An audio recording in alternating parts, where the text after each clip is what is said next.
poin-poin yang disebutkan oleh Imam Asy-Syaukani. Kata Imam Asy-Syaukani, yushra'u lil akili at-tasmiyah wal aklu bil yamini wa min hafatayit ta'am la min wastih wa mimma yalih wa yal'aqa asabi'ahu was-sahfata walhamdu 'indal faraghi wa du'a wa la ya'kulu muttaqi'a.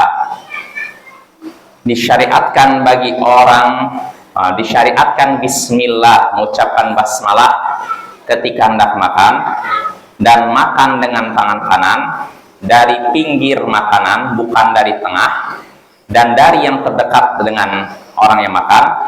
Dan juga disyariatkan menjilat-jilat jari dan nampan, dan juga memuji Allah ketika selesai makan dan doa. Dan jangan makan dengan bersandar. Nah, itu beberapa poin yang disebutkan oleh Imam Asy-Syaukani. Kita bahas satu persatu. Yang pertama, kata Imam Asy-Syaukani, disyariatkan bagi orang yang hendak makan mengucapkan tasmiyah, basmalah, mengucapkan bismillah. Nah, ini sudah kita bahas hadisnya, di antaranya hadis dalam kitab Sunan di sini. Di sini Nabi Shallallahu Alaihi Wasallam bersabda, ini dari Aisyah hadisnya, "Idza akala ahadukum ta'aman falyaqul bismillah." Jika salah seorang dari kalian memakan makanan, maka ucapkanlah bismillah. Jika salah seorang dari kalian memakan makanan, itu maksudnya bukan setelah makan, ketika akan makan, ya. Jika salah seorang dari kalian hendak makan, nah itu terjemahnya gitu ya, maka hendaknya dia mengucapkan bismillah.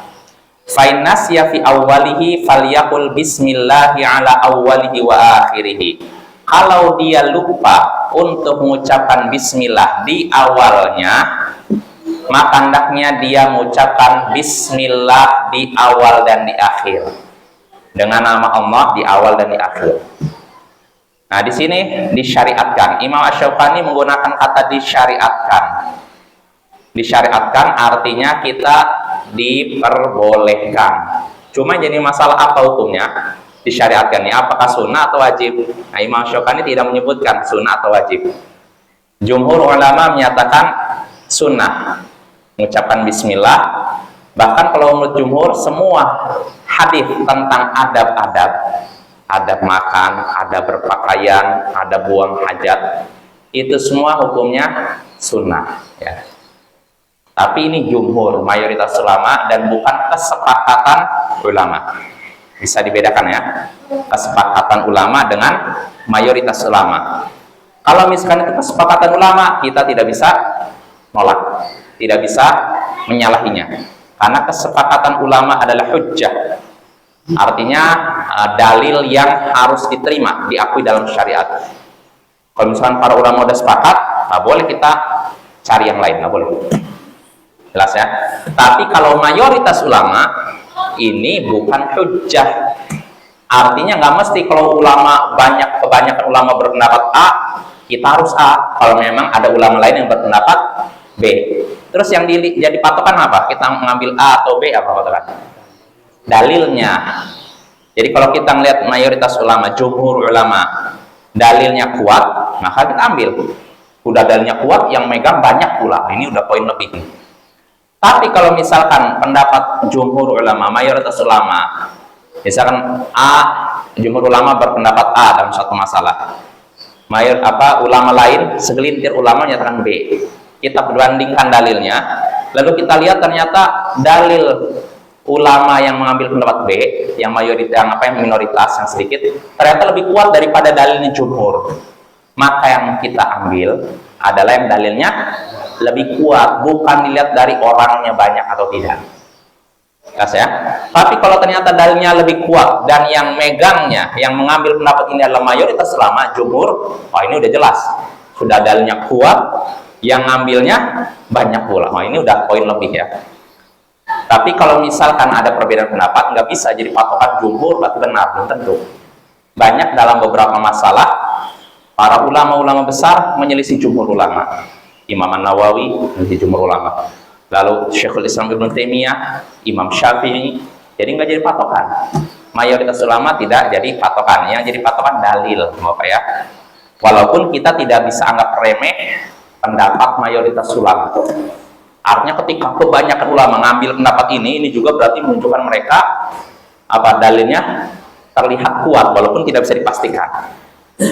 Jelas ya? Ya, nggak bisa dipastikan, tapi kita hargai. Kalau seorang ngambil pendapat mayoritas ulama, kita hargai karena yang ngambil banyak, ya. Tapi sekali lagi yang jadi patokan bukan cuma banyak sedikit, tapi apa? Dalil. Nah, ini ahlu sunnah ya. Ahlu sunnah istilahnya berhujjah bukan dengan manusia, tapi dengan dalil Al-Quran dan As-Sunnah. Nah, mayoritas ulama berpendapat apa? Mengucapkan bismillah ketika akan makan hukumnya sunnah dengan alasan itu masalah adab, ya. Tapi sebagian ulama menyatakan hukumnya wajib. Dan kalau kita melihat lahiriah hadis, di sini kan Nabi menyatakan jika salah seorang dari kalian hendak makan maka hendaknya mengucapkan bismillah. Ini namanya apa? Perintah. Sedangkan al-aslu fil amr lil wujub. Kaidah usul fikih, asalnya suatu perintah hukumnya wajib. Hukum asal suatu perintah adalah wajib. Dan tidak ada dalil yang memalingkan dari kewajiban ini. Nah, bahkan kenapa bisa kita pendapat yang lebih kuat sepertinya? Pendapat yang menyatakan wajib. Pertama, ada perintah dari Nabi. Kalau kalian hendak makan, ucapkan bismillah. Ini perintah. Plus, kalau perintah ini lupa, Nabi tidak menyatakan sudah lewat. Tapi kata Nabi apa?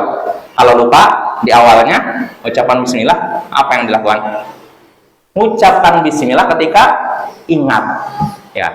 Seandainya ini perkaranya, sunnah atau tidak wajib, kan itu nggak usah sampai diulangi kan atau diucapkan ketika ingat kan, ya sudah sunnah lewat saja gitu kan. Tapi ini Nabi sampai menekankan kalau lupa juga mengucapkan bismillah di awal dan akhir, bismillahi ala awwalihi wa akhirihi. Nah ini Bapak ya, ini dalil yang menunjukkan kuatnya pendapat sebagian ulama yang menyatakan mengucapkan bismillah hendak makan hukumnya wajib ya. Karena Nabi menyuruh ketika kita hendak makan mengucapkan bismillah. Kalau lupa mengucapkan bismillah ala awwalihi wa akhirihi. Bismillah di awal dan akhir. Dan lafal ini Bapak sahih. Dan lafal yang lain juga bismillahi awwalahu wa akhirahu. Dengan nama Allah di awal dan akhir. Ada juga lafal dengan fi, bismillahi fi awwalihi wa akhirihi. Semuanya sahih. Jadi ada 3 redaksi. Kalau kita lupa mengucapkan bismillah di awal, bisa bismillahi seperti ini ala awwalihi wa akhirihi, bisa bismillahi fi awwalihi wa akhirihi, ini juga sahih. Bisa bismillahi awwalahu wa akhirahu, ini juga sahih. Ini 3 riwayat dari Nabi, semuanya sahih. Silakan kita praktekkan, kadang A, kadang B, kadang C. Nah itu Bapak ya. Bismillah atau di jurus terkait Muhammad Wahid. Iya, nanti akan kita bahas Pak ya. Bentar, kita selesaikan dulu ini. Ya ini ya, jadi kita bahas dulu bismillah sekali lagi. Pendapat sebagian ulama, saya belum ngecek apa. Sepertinya Zahiriyah ya, ahlu Zahir. Zahiriyah, madzhab Zahiri, Allah alam. Sepertinya berpendapat wajib. Karena banyak Zahiriyah itu mengambil lahiriah hadis. Karena itu mereka berpendapat wajib tentang berbagai perkara. Di antara ini Allah alam. Cuma yang jelas Bapak ada sebagian ulama yang menyatakan mengucapkan bismillah sebelum makan hukumnya wajib. Cuman saya belum cek siapa saja.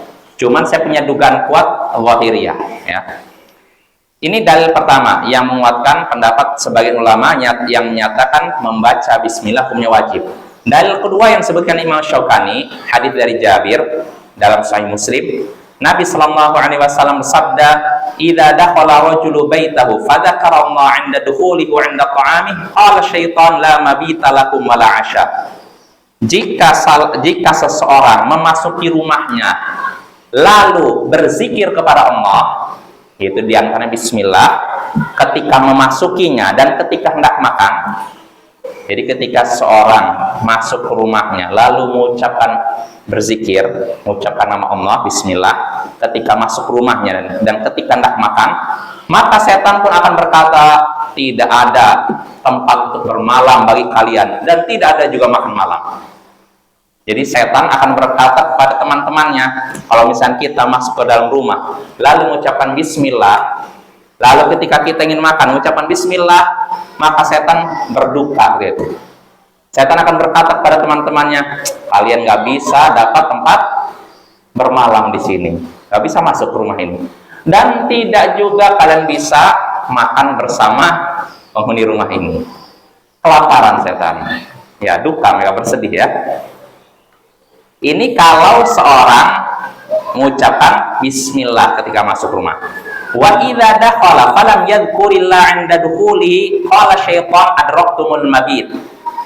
Nah, jika seseorang memasuki rumahnya lalu tidak berzikir kepada Allah, tidak mengucapkan bismillah ketika memasuki rumahnya, maka setan akan berkata, adraktumul mabit, kalian dapat tempat bermalam di sini. Karena orang ini tidak masuk ke rumah tidak mengucapkan bismillah. Nah, ini kalau dia tidak mengucapkan bismillah. Kalau ditambah ketika mau makan tidak mengucapkan bismillah, kata Nabi, fa idza lam yadhkurillah 'inda ta'ami qala adraktumul mabita wal 'asha.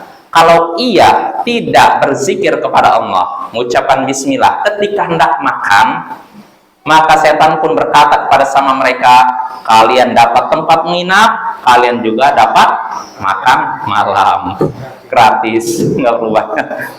Nah ini Bapak ya. Nah di sini dalil bagi sebagian ulama yang akan wajib. Karena apa? Kalau tidak mengucapkan bismillah, kita mau makan, apa akibatnya? Setan ikut makan, dan kita harus menghalangi setan dari makanan kita, harus menjauhi setan atau menjauhkan setan dari diri kita. Wala taqrabu apa zaki yang jangan mendekati syaitan. Wala tattabi'u khutuwati syaitan, kan ada lagi. Inna syaitana lakum aduwan fattakhidhuhu aduwwa, kan ada lagi apa ya? Wala taqrabu. Ya kurang lebih itu ya. Inna setan itu musuh bagi kalian, maka jadikanlah dia musuh. Yang jelas gini Bapak, kita diperintahkan pokoknya menjadikan setan musuh kita, jangan sampai mendekati kita. Kalau kita tidak mengucapkan bismillah ketika makan, maka setan akan mendekati kita. Nah, berarti di sini terdapat isyarat mengucapkan bismillah hukumnya wajib. Kenapa? Karena kalau tidak bismillah, setan akan mendekati kita. Sedangkan kita diperintahkan menjauhkan setan dari diri kita, menjadikannya sebagai musuh. Nah itu Bapak. Ini dalil jumhur. Saya lagi. Jelas ya? Ini dalil jumhur, bukan jumhur, maaf. Jumhur berpendapat sunnah. Dalil sebagian ulama yang menyatakan hukum mengucapkan bismillah ketika hendak makan, hukumnya wajib. Dan di sini juga terdapat isyarat Bapak dari hadis tadi. Kata Nabi, kalau seorang masuk rumahnya lalu berzikir kepada Allah, mengucapkan bismillah, maka setan akan berkata apa? Tidak ada tempat bermalam bagi kalian. Artinya setan tidak masuk ke dalam rumah. Nah, maka dari sini kita bisa meluruskan apa yang terjadi pada film-film horor. Setan bisa masuk ke dalam rumah, nembus tembok, nembus pintu, nggak ada. Kalau memang seorang mengucapkan bismillah, buka pintu lalu tutup, setan tidak masuk ke dalam rumah kita. Kecuali kalau kita masuk rumah tanpa berzikir kepada Allah. Belum lagi di rumahnya isinya maksiat, nggak ada bacaan Al-Quran. Maka sangat besar kemungkinan setan menginap di rumah kita sepanjang tahun, sepanjang hari ya, setiap hari ya. Jadi penghuni rumah kita. Nah ini ya. Nah, lalu pertanyaannya, kita kan di sini disebutkan kita disyariatkan mengucapkan basmalah, bismillah ketika hendak makan. Nah, yang jadi pertanyaan, bismillah ini apakah mengucapkan bismillah atau bismillahirrahmanirrahim, ya kan? Nah, bagaimana nih? Nah, kata Imam An-Nawawi rahimahullah, Beliau menyatakan yang afdal mengucapkan Bismillahirrahmanirrahim. Ini kata Imam An-Nawawi. Tapi kalau seorang mengucapkan Bismillah, dia sudah dapat pahala sunnah. Jelas? Kata Imam An-Nawawi, yang afdal seorang mengucapkan Bismillahirrahmanirrahim. Tapi kalau seorang mengucapkan Bismillah, dia sudah dapat pahala sunnah. Nah, ini perkataan Imam Nawawi. Cuma Imam Nawawi menyatakan yang afdal. Afdal ternyata apa? Yang lebih utama, lebih baik mengucapkan Bismillahirrahmanirrahim. Nah, untuk menyatakan yang lebih baik adalah ini, yang lebih bagus adalah ini, butuh apa? Dalil. Dan nggak ada dalil yang menguatkan Imam Nawawi. Ya. Karena kalau kita lihat lahiriah hadits, kita lihat lahiriah hadits apa? Kita ulangi lagi hadits Aisyah tadi. Nabi Shallallahu Alaihi Wasallam bersabda sini, "Jika akala ahadukum ta'aman falyaqul Bismillah." Jika salah seorang dari kalian memakan makanan, maka ucapkanlah Bismillah. Nabi tidak berkata ucapkanlah Bismillahirrahmanirrahim. Tidak. Nabi menyatakan ucapkanlah Bismillah. Lahiriah hadis Bismillah. Maka kita katakan yang afdol ya ini. Tapi kalau ada orang mau nama Ar-Rahmanir-Rahim silahkan. Tapi yang afdol sebagaimana perintah Nabi Sallallahu Alaihi Wasallam.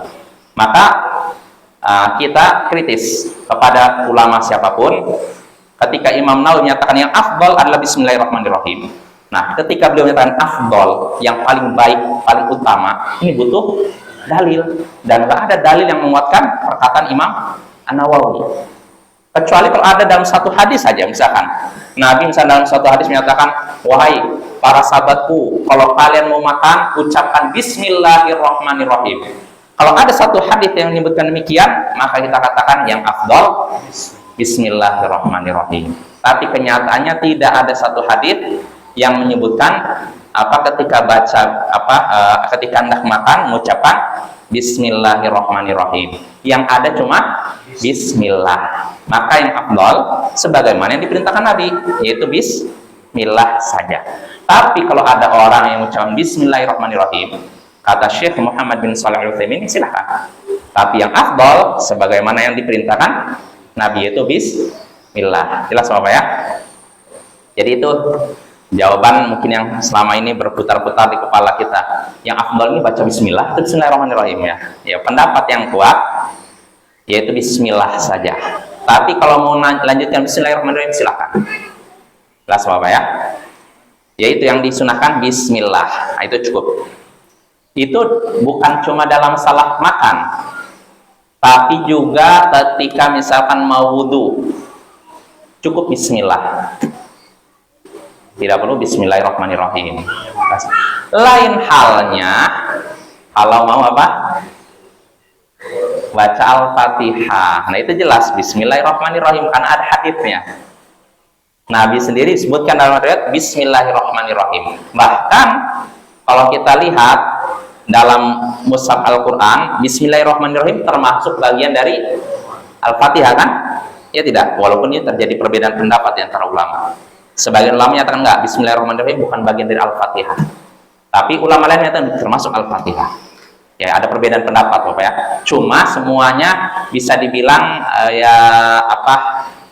hampir sepakat ketika sholat mengucapkan Bismillahirrahmanirrahim. Saya katakan hampir sepakat karena ada pendapat yang menyatakan tidak disyaratkan mengucapkan Bismillahirrahmanirrahim sama sekali. Di antaranya apa? Imam Malik. Kalau Imam Malik nggak mengucapkan Bismillahirrahmanirrahim. Baik ketika sholat jahriyah, sholat yang suaranya dikeraskan, sholat maghrib, isya, subuh, maupun sholat zuhur dan asar, pokoknya langsung Alhamdulillahirabbil alamin. Ini Imam Malik ya. Nah, tapi sebab mayoritas ulama berpendapat mengucapkan Bismillahirrahmanirrahim. Ya, mayoritas ulama, dan ini pendapat yang kuat. Loh, kok tadi bilang mayoritas ulama nggak jadi patokan? Ini jadi patokan. Yang jadi patokan dalil kan lagi. Karena kenapa kita katakan disyariatkan mengucapkan Bismillahirrahmanirrahim ketika memulai sebelum baca Al-Fatihah? Karena ada hadisnya. Nabi sendiri seperti itu. Bahkan pernah dipraktekkan para sahabat Nabi. Abu Hurairah pernah suatu hari menjaharkan Bismillahirrahmanirrahim, mengeraskan Bismillahirrahmanirrahim. Pernah suatu hari mengeraskan Bismillahirrahmanirrahim. Artinya Abu Hurairah kadang-kadang ucapkan Bismillahirrahmanirrahim, mengeraskan Bismillahirrahmanirrahim. Ini kadang-kadang, artinya yang seringnya disirkan, ya, disirkan, tidak dijaharkan. Nah ini ya, jadi insya Allah jelas yang disyariatkan kita sebelum makan mengucapkan Bismillah. Yang maksudnya apa Bismillah? Ya Bismillah, bukan Bismillahirrahmanirrahim. Tapi kalau ada yang mau lanjut dengan tambah Ar-Rahmanirrahim, dipersilakan. Nah itu tentang Bismillah ya. Lalu berikutnya kita bahas poin berikutnya yang disebutkan oleh Imam Asy-Syaukani, wal aklu bil yamin, dan makan dengan tangan kanan.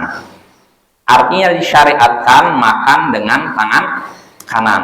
Nah ini juga disyariatkan makan dengan tangan kanan.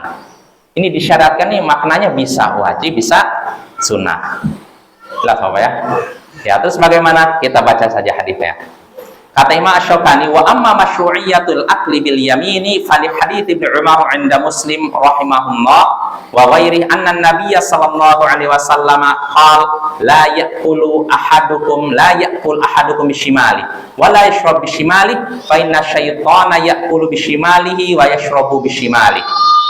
Adapun disyariatkannya makan dengan tangan kanan itu berdasarkan hadis Ibnu Umar dalam Sahih Muslim dan selainnya, bahwasanya Nabi Shallallahu Alaihi Wasallam bersabda, janganlah salah seorang dari kalian makan dengan tangan kirinya.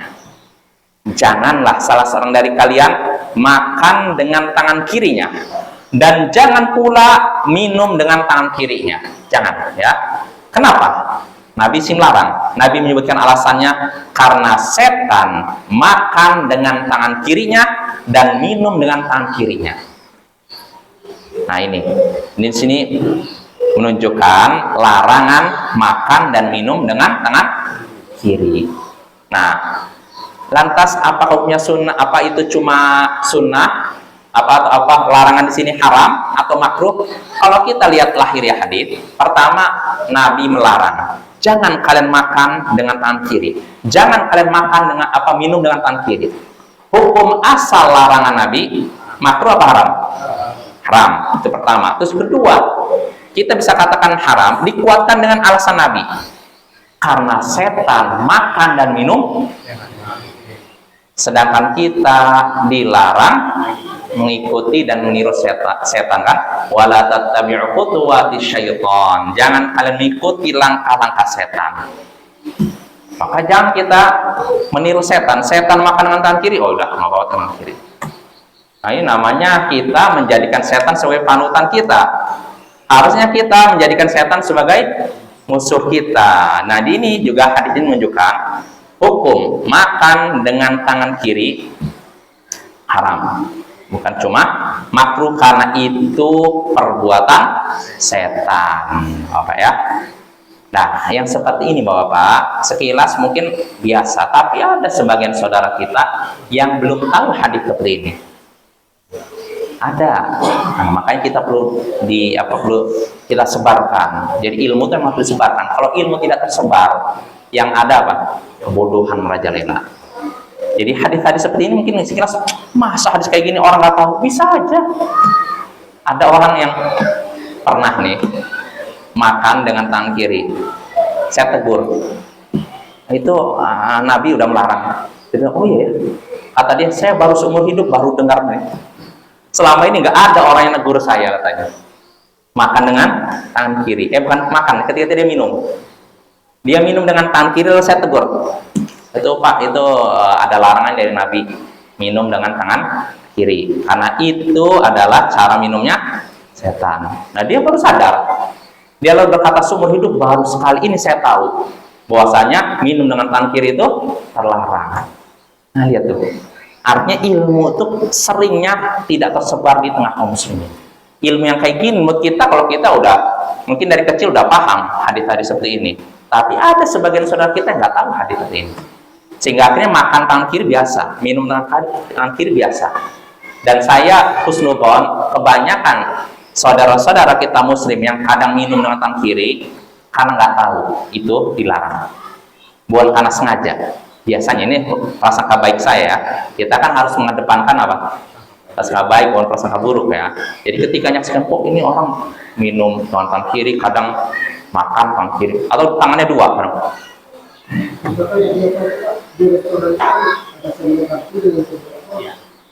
Ah ya itu juga nggak boleh, iya nggak boleh. Ini. Bisa di restoran tempat makan mie ayam.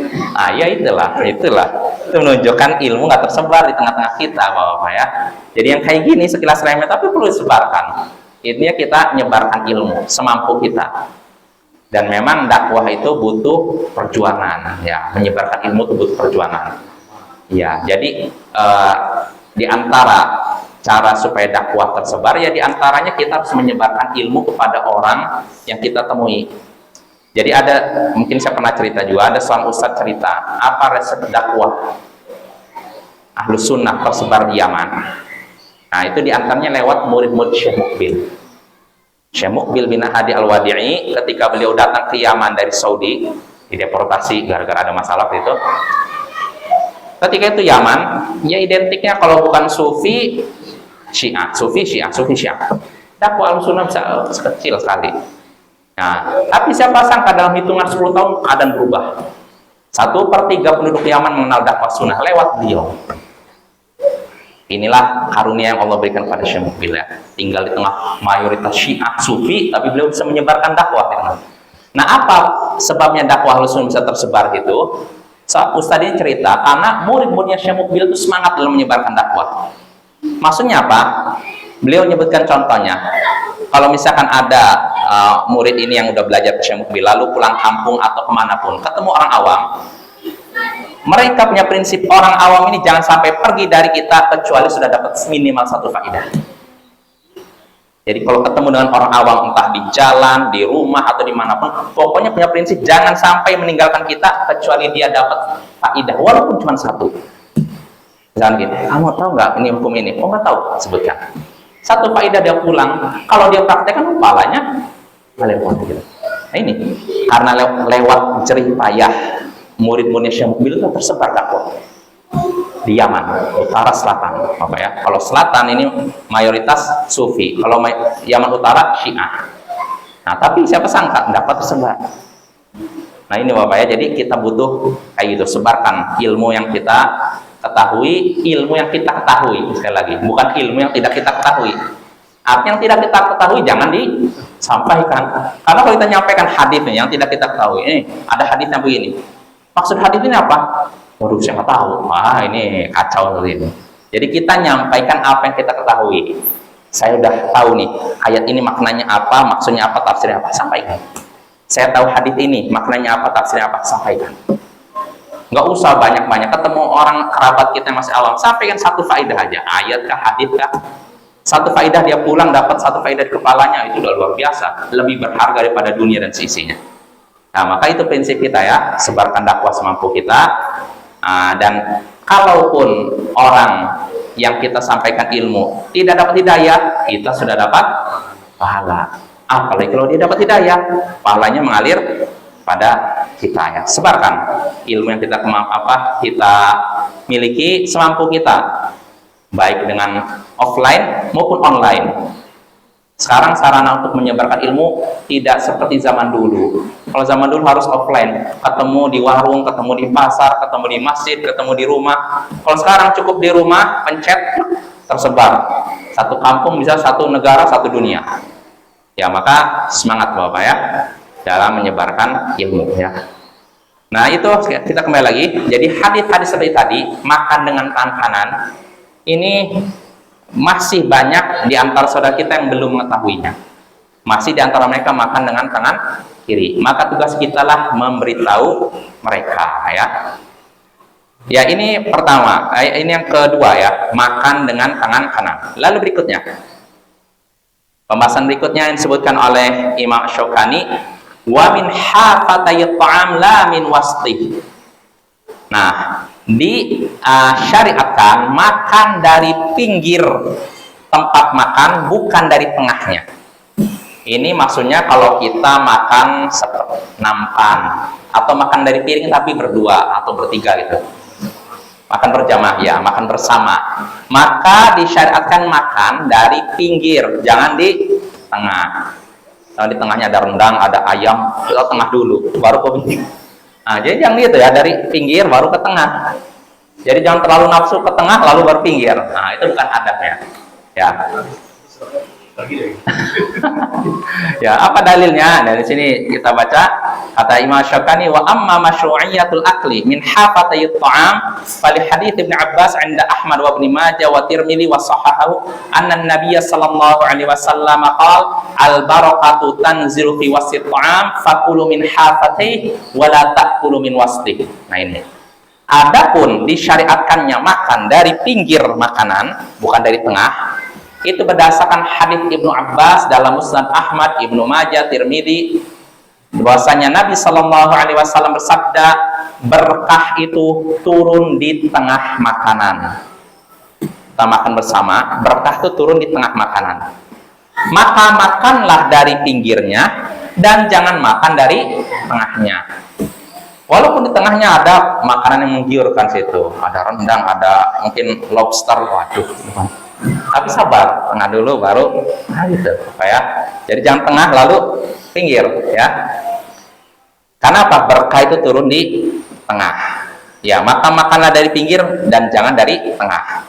Ini hadis yang pertama. Lalu berikutnya di hadis diriwayatkan oleh Imam Abu Daud dengan teks idza akala ahadukum ta'aman fala ya'kul min a'la sahfah walakin liyakul min asfaliha fa innal barakatu tanzilu min a'laha. Jika salah seorang dari kalian memakan makanan, jangan makan dari atas nampan, tapi makanlah dari bagian bawahnya. Ya, artinya kalau makanannya banyak nih, jangan bawahnya dikit-dikit lalu gitu ya. Kenapa? Karena berkah itu turun dari atasnya. Jadi kita dari bawah atas, atau kalau ini makannya begini dari pinggir lalu tengah. Kelas apa ya? Ini yang disyariatkan. Itu kedua, F3. Jadi pertama disyariatkan mengucapkan apa? Bismillah. Kedua, makan dengan tangan kanan. Lalu ketiga, makannya dari pinggir. Lalu berikutnya, wa mimma yali, dan makan dari yang terdekat.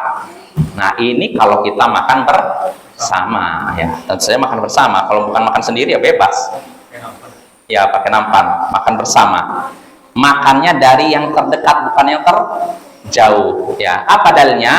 Kata Imam Syaukani rahimahullah, wa amma masyru'iyatul akli mimma yali fali hadithi Umar ibn Abi Salamah fi sahihain wa ghairihima qal kuntu ghulaman fi hijrin nabiy sallallahu alaihi wasallam wa kanat yadi tatishu fi sahfah faqala li ya ghulam sammillah wa kul bi yaminik wa kul mimma yali.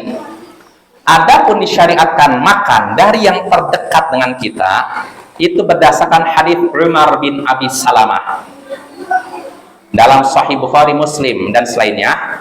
Dia berkata, ini Umar bin Abi Salamah, aku dulu berada dalam pengasuhan Nabi Sallallahu Alaihi Wasallam.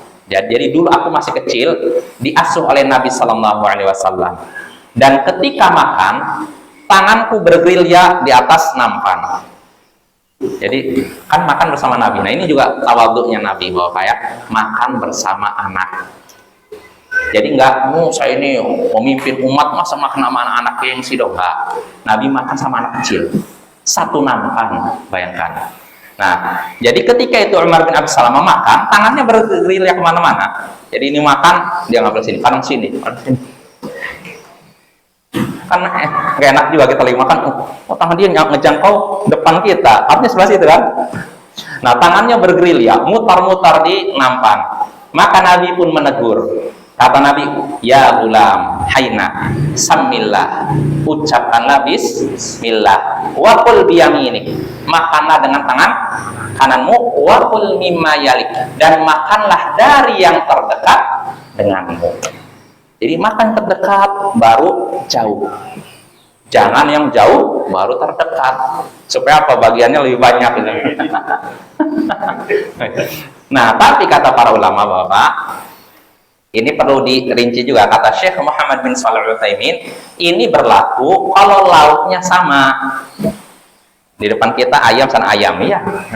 Tapi kalau misalkan anggap seperti mapan besar, ini ada ayam, ini ada kambing, ada apa, maka nggak apa-apa kita ngambil yang jauh. Jelas ya? Kalau lauknya macam-macam nggak masalah. Tapi kalau lauknya sama, ngapain kita kesana dulu, yang sini? Ya kayak biasa kan. Jadi makan terdekat. Kecuali kalau banyak ininya, menunya, maka nggak apa-apa kita ngambil yang jauh. Sama. Jelas ya. Nah ini adab dalam makan. Ya sekilas remeh, tapi itu bisa apa kalau tidak dipraktekkan karena bisa timbul pertengkaran, dan pertengkaran karena makanan ini pertengkaran yang hina sekali, remeh sekali. Gara-gara makanan ini sampai pukul-pukulan, kan lucu sekali kan, nggak pantas itu Bapak ya. Nah itu ya. Lalu berikutnya pembahasan berikutnya disebutkan oleh Imam Asy-Syaukani, yakni wayal'aqu asabi'ahu wasahfata. Nah ini, jadi kata Imam Asy-Syaukani di sini disyariatkan menjilat-jilat jari dan juga nampan. Nah, ini termasuk sunnah yang hilang di tengah kaum muslimin. Kalau kita kayak gitu kata orang, wih kamu jorok, ya kan? Ya kamu kayak kelaparan sekali. Ini sunnah Nabi, termasuk makan bersama Bapak. Ini termasuk sunnah yang hilang di tengah-tengah kita. Ya, yang sering praktekkan orang itu. Padahal kita lebih berat, Ahlus Sunnah lebih berat mempraktekkan itu dibandingkan mereka, ya kan? Kita Ahlus Sunnah harus terdepan dalam praktekkan sunnah dibandingkan mereka. Ya, jadi praktekkan Bapak ya, makan bersama. Jangan ada nggak jorok atau jangan. Itu dari musuh-musuh Islam. Jadi ada seorang Syekh Yahya Al-Hajuri, muridnya Syekh Mukbil. Beliau suatu hari diundang ke Inggris untuk mengisi muhadharah, mengisi kayak semacam tabligh akbar lah istilahnya. Beliau ke Inggris, lalu kan yang undang Muslim kan, ada sunnah di Inggris. Beliau pun akhirnya dijamu makanan. Nah, ketika itu Syekh Yahya ini nyaksikan, kok orang-orang makan masing-masing, kenapa nggak bersatu aja Mas ya? Satu ini kan. Alasannya, undang untuk apa sih? Itu kan nggak wajib, itu kan. Jadi orang anggap remeh makan bersama. Karena mungkin budaya orang kafir kan nggak kayak gitu kan. Anggapnya mungkin jijik makan bersama, mungkin orang mungkin ininya kotor, pemikirannya begitu kan. Akhirnya apa? Saya jelaskan, ini sunnah Nabi. Banyak hadis yang menyebutkan Nabi makan bersama. Cuma kayak dianggap remeh oleh ikhwan yang di Inggris sana itu. Sehingga akhirnya apa? Beliau pulang dari Inggris, nyampe ke Yaman, beliau membuat satu kitab khusus membahas tentang sunnahnya makan berjamaah. Jelas Bapak ya? Itu sebabnya beliau menyusun kitab khusus tentang sunnahnya makan berjamaah gara-gara kejadian itu. Beliau ke Inggris, ngisi muhadharah, dijamu makanan, ternyata makannya masing-masing. Beliau bilang, ayo makan bersama, makan sama. Tapi ikhwan sana menganggap remeh masalah itu. Sehingga akhirnya beliau pulang dari Inggris ke Yaman, langsung nyusun kitab khusus membahas tentang itu. Nah ini Bapak ya. Jadi ini sunnah yang harusnya kita harus lebih dahulu mempraktekkan dibandingkan mereka. Ya. Nggak perlu jelaskan mereka ini siapa ya. Tahu ya. Ya itu ya. Udah selesai gitu. Ya udah cukup ya. Jadi poin kita, jadi ini yang terakhir yaitu menjilat-jilat jari dan nampan ya.